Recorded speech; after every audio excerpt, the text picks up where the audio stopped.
So you got the part. Now what?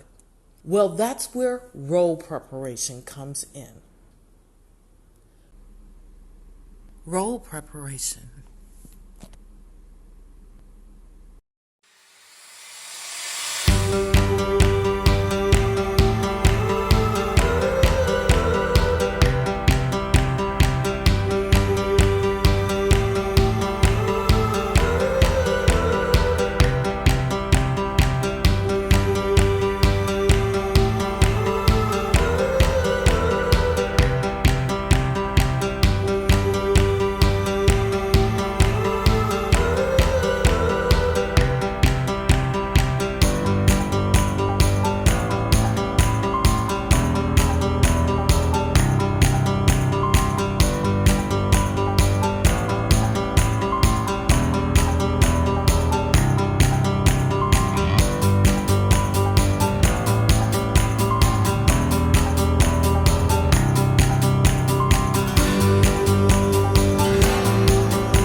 There are many different ways to prepare for a role. Here's a few to get started. Practice with other characters.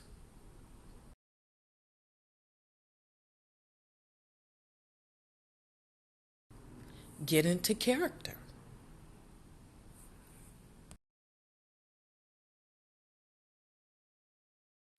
Analyze the script and memorize your lines.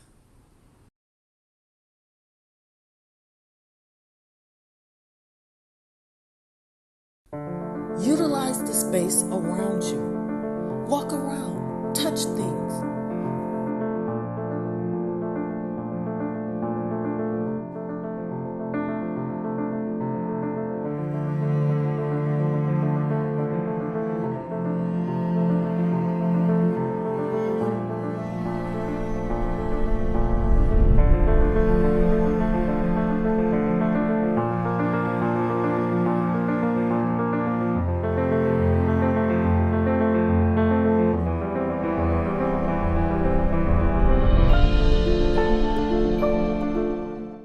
Once, when preparing for the role of a teacher, I watched how Sidney Poitier walked around the students in a clip of To Serve with Love.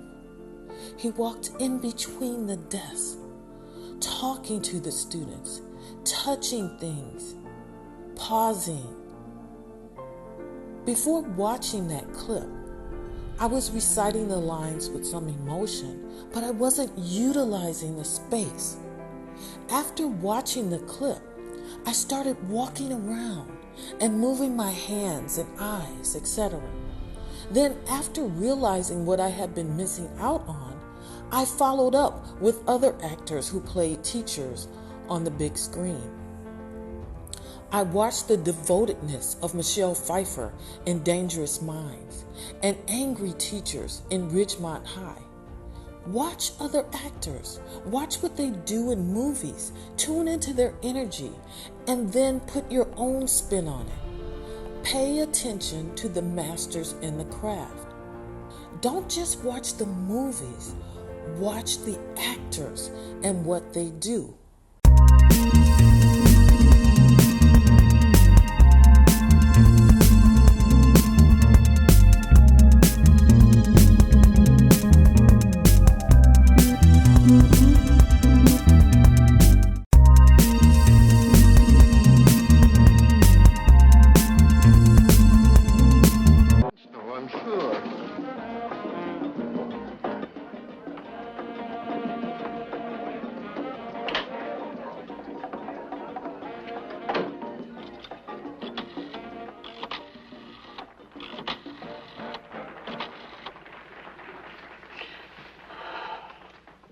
Mr. Bartholomew, this is Regina Lambert. Mr. Bartholomew, I just saw one of those men. Mr. Bartholomew, can you hear me? Mr. Bartholomew, this is Regina Lambert. I just...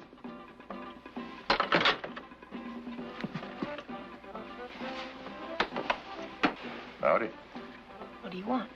Now, you must be kidding. No, I'm not. Now, come on now, Miss Lambert. You know what it is? You're gonna get it for me, too. 'Cause you know I ain't fooling around here.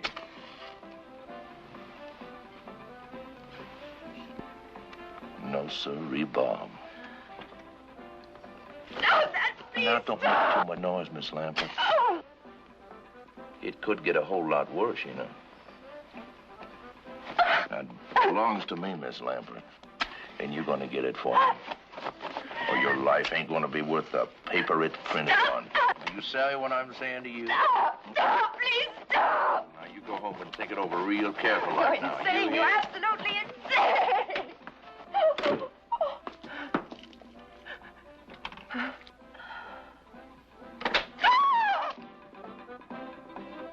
What's the matter? What are you doing in here? I'm having a nervous breakdown.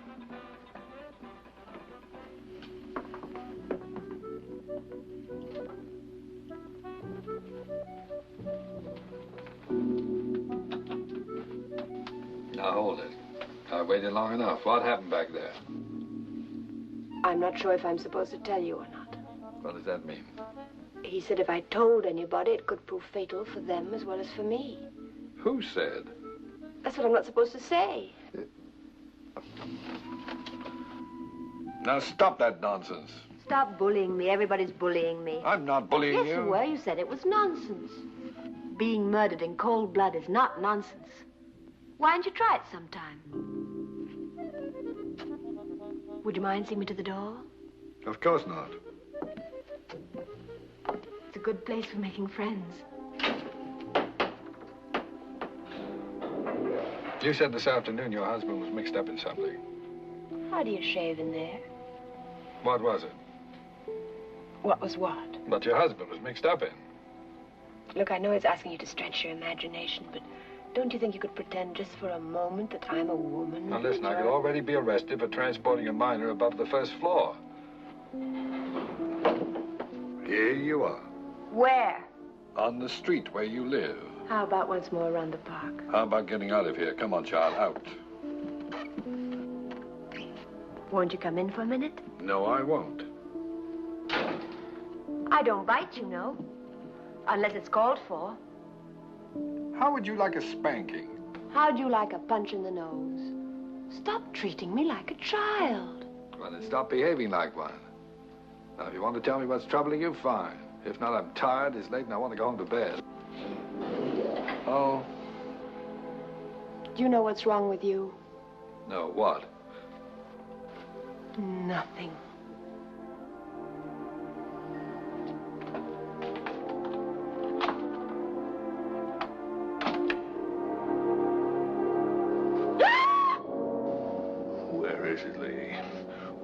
I don't know.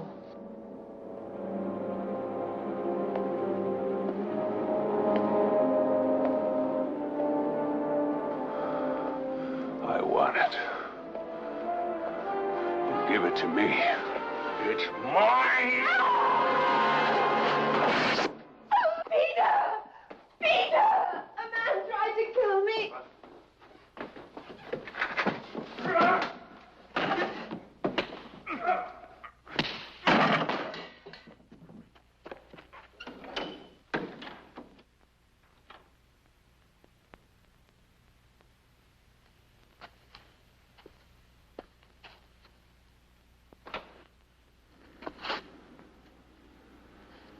Peter? Peter? Peter, are you all right? Oh, Peter, are you hurt? I sprained my pride. How are you? Scared. You'll be all right. Where did he go? Out the window, I guess. Well, lock the door. Don't let anyone in except me. And close these windows after me. Be careful. You just took the words right out of my mouth.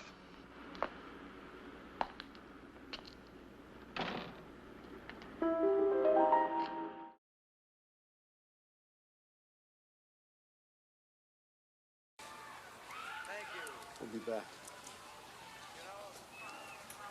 Doctor? No. Here we are. This is...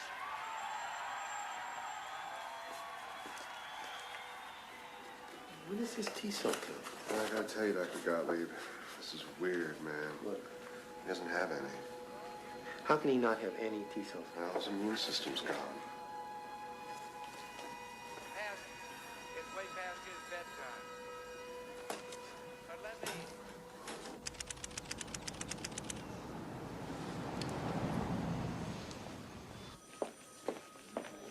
Morning. Good morning, Dr. Guinan. Jim. Yeah? Can I talk to you for a minute? I just got this in the mail from our man in L.A., Dr. Shindera, who got it from a Dr. Gottlieb. I think you ought to look at it right away.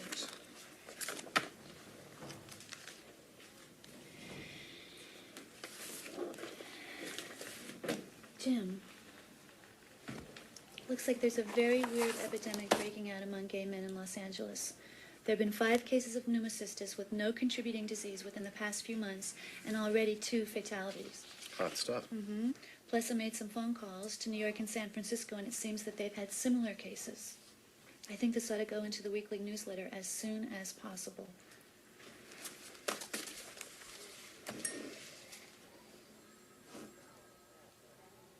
What did you do that for? I don't decide what goes in the newsletter. I can only recommend. But, Mary, we got a new administration. Do you want to see this published so that people can read it? Or do you want to see it killed?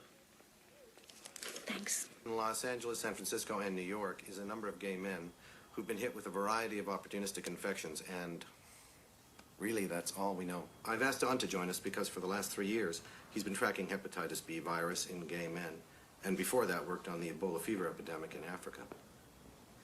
Yeah, thanks for joining us.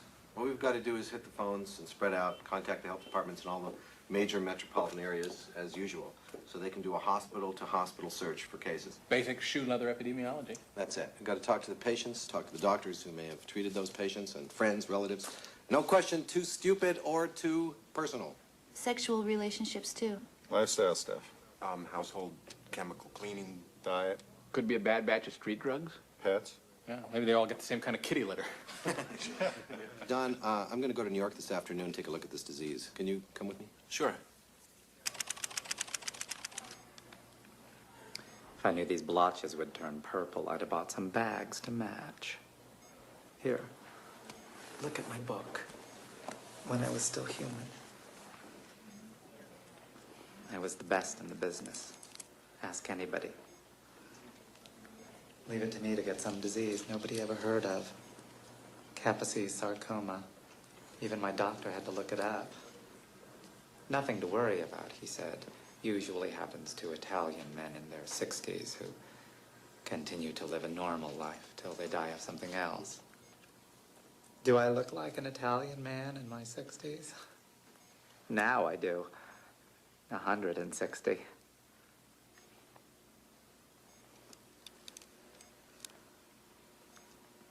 Why do they make things like this that nobody can ever solve?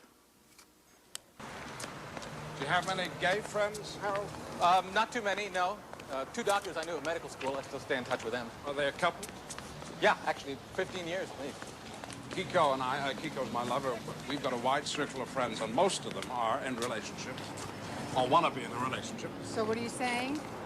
Lots of men go to these bathhouses, but there are tens of thousands of gay men in this city, maybe a couple of 100,000. You know, they're just cops and waiters and teachers and lawyers and ditch diggers and athletes. Bill, talk a little louder. They can't hear you down the block. I'm sorry, I don't mean to lecture. I just don't want you to come away from your tour of the bathhouses thinking that's how all gay men live. Last night, we lost another one. In less than 3 weeks, this handsome young guy turns into the Elephant Man, which we found out was caused by some rare parasite that only sheep get. So I called a vet to ask what they do when sheep get it. They shoot them. Good luck. Thanks. Selma. Hi, Bill.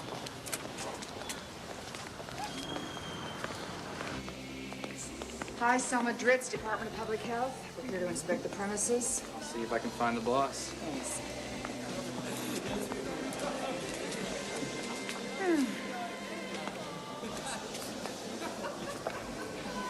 Those 2 guys there, they're strangers?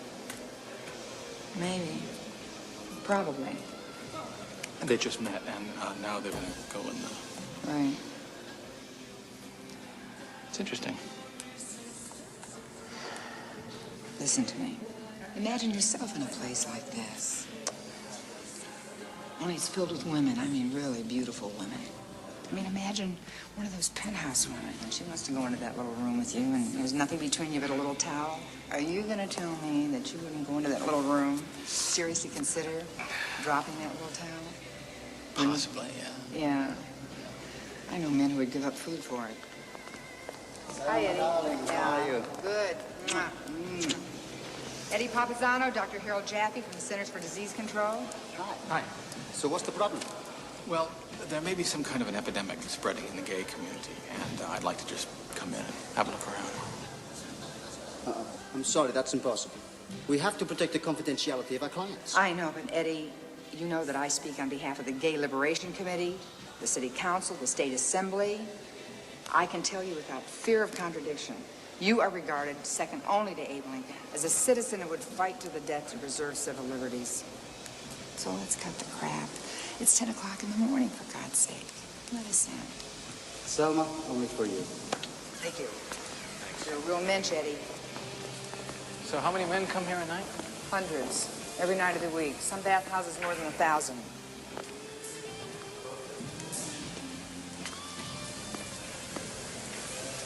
What's this? Poppers.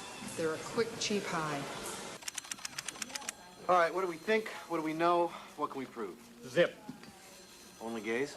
Think, but can't prove. Only males? Think, but can't prove. Which could mean that women will be getting it also. That's a good point. You should focus on that. All we know so far is that the immune system stops functioning completely. In all cases? No, but can't prove. You know, what we have here looks more like a sexually transmitted disease than syphilis does. Think or prove? Well, I can't prove that the sun isn't going to turn into a bran muffin next Tuesday. After 20 years of doing this, I know what I know. That's not what I'm talking about. Don't say I know it's pure supposition, but it's more than strong enough to justify a definitive study. I agree with Bill. It's a single infectious agent with a high probability of sexual transmission. Well, then viral or bacterial? Well, if you skip think and prove, I'd say viral, but it's only a guess. Yes, definitely.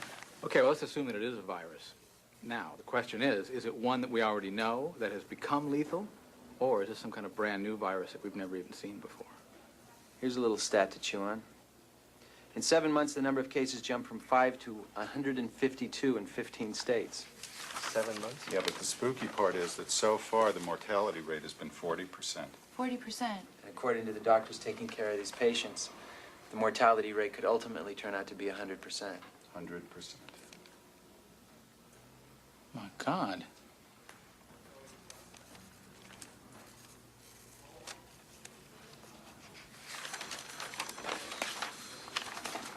All right, let's set up a case control study based on the premise that it's sexually transmitted.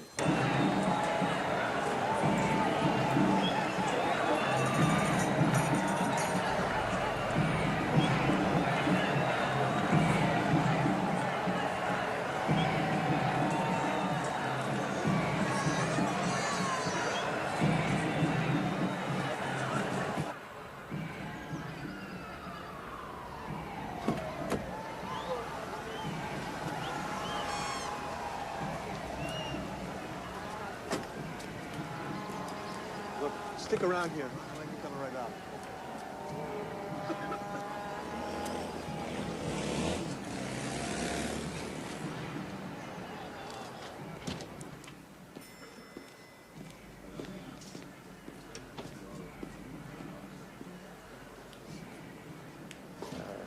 Dr. Mary Guinan, please.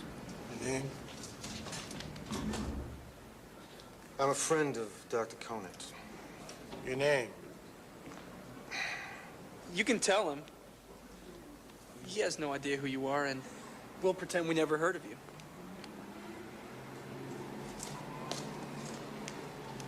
You guys ahead of me? You can go ahead. We've got nothing to do except go to a Halloween party. During rehearsal, I know. It's Trey Gauche-Stefan, but I happen to think you're a genius. I mean, a double genius as a director and a choreographer.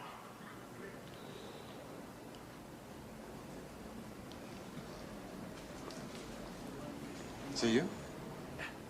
Bobby Campbell, self-appointed KS poster boy. You look surprised. No, I'm curious, maybe. Well, you know, if the gay community doesn't start raising hell, do you think Reagan's gonna do a damn thing? I wish I had your courage. Courage? No. I'm scared to death. I just have this absurd determination to live. Don't you?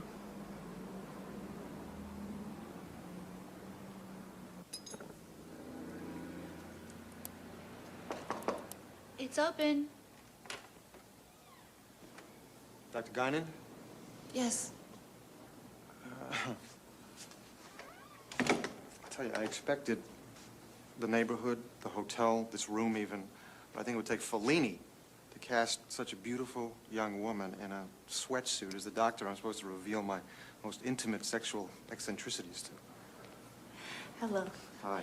I'm Mary Guinan, and the reason for the sweatsuit is somebody stole every piece of clothing I brought with me from the laundromat this morning.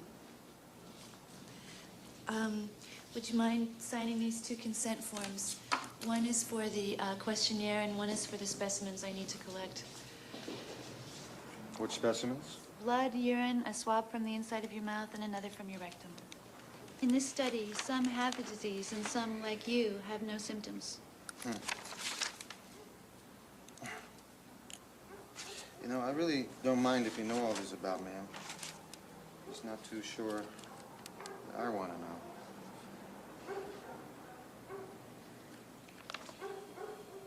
Is there a name yet for this disease? The gay press calls it gay pneumonia or gay cancer, and straight press doesn't mention it at all.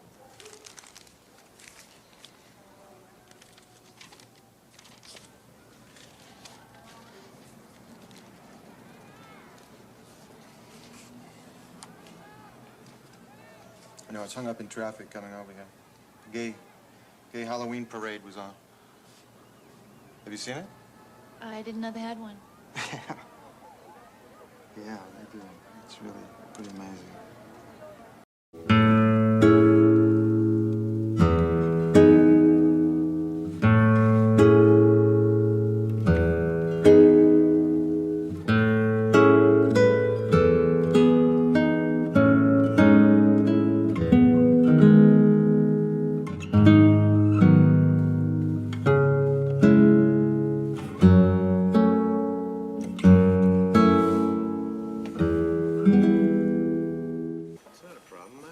Jim, I got a call from L.A. Wait a minute, I'm on the phone. I can get you this. I got a consistent- call from Hold L.A. on. This could be the first real lead to prove this thing is sexually transmitted.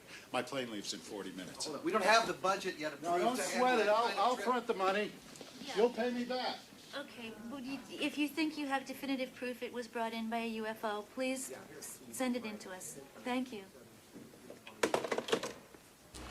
You don't know a man from New York with a French-Canadian accent, do you? Very handsome, I was told, very chic. No, I don't think so. I mean, I very seldom. Wait a minute. This might help somebody else, right? Right. Of course I know him. From the bathhouses. I never had sex with him, but almost everybody I know has or wants to. It's fun. Then again, he gave me hepatitis, so it's quite possible to give me this, too. From the moment I first spied him at the Tubbs, I was so crazy about him. He was so gorgeous. Can you just give me his phone number or address or any way I can get a hold of him? All I know is he's French-Canadian, he's an airline steward, based in New York. I don't even know which airline. Oh, that's okay. If you can just give me his name. We called him Dougie. Nickname. Doug. And his full name.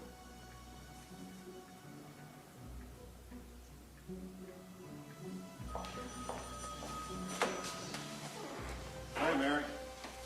Hi. You back in town? Just for the night. I'm probably nuts, but I'm on my way to New York to try and find a very sexually active French-Canadian airline steward.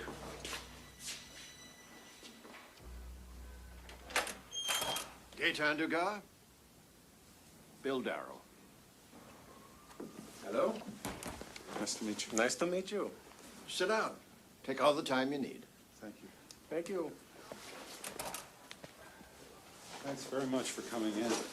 Ah, well, I'm very flattered to be asked. Although I have no idea what I'm here to discuss.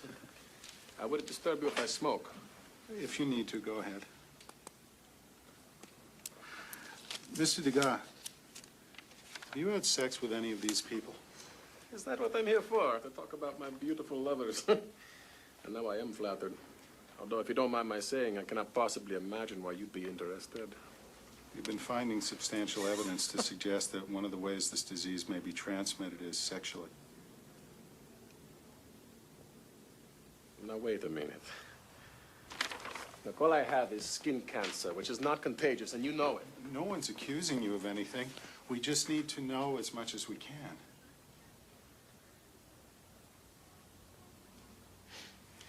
You know, I adore doctors, but I must say, if it is an epidemic, this gay plague thing, it's your fault for not stopping it. It's not mine. That's exactly what we're trying to do. And we need everybody's help. So if you could give me the names and addresses of all your lovers and start with the people on this list, please. My friend, we're talking about thousands of men all over the world whose faces I cannot even remember, and you want names. Well, as many as you can remember would help. My book's in my apartment. Hey, call me, huh? What's the number? I'll call you. Listen, help me, don't help me. That's up to you. But don't fuck with me. I'm not playing games here.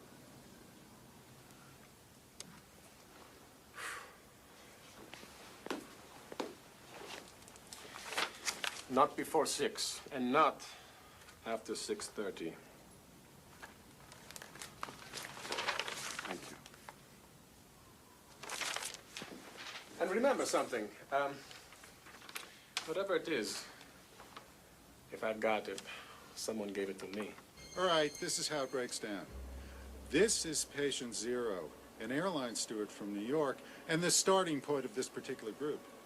Now, these are the 8 with whom he had direct sexual contact. These 4 in New York, these 4 in L.A. This is L.A. 3.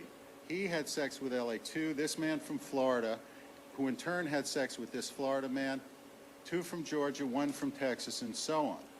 In all, 40 cases in 10 cities are verifiably linked to patient 0, which strongly suggests this is a sexually transmitted disease.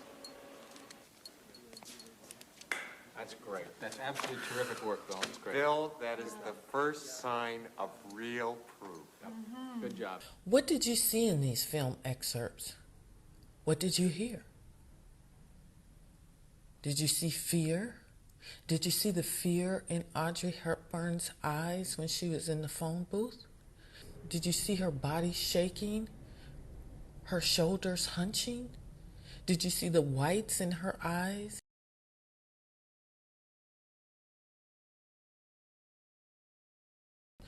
Did you hear her guttural scream? And what about the other film clip? Did you see Lily Tomlin put her hand on Phil Collins' shoulder in the bathhouse scene? Did you see how her hand curled into a fist when she talked about civil liberties? Did you see how Matthew Modine walked around the table and took a seat?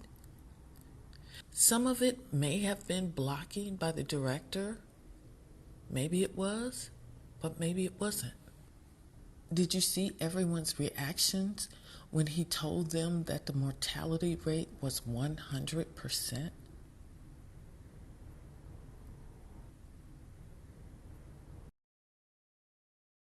Did you see Richard Gere point to the poster and how the two lovers that he was talking to gave each other displays of affection?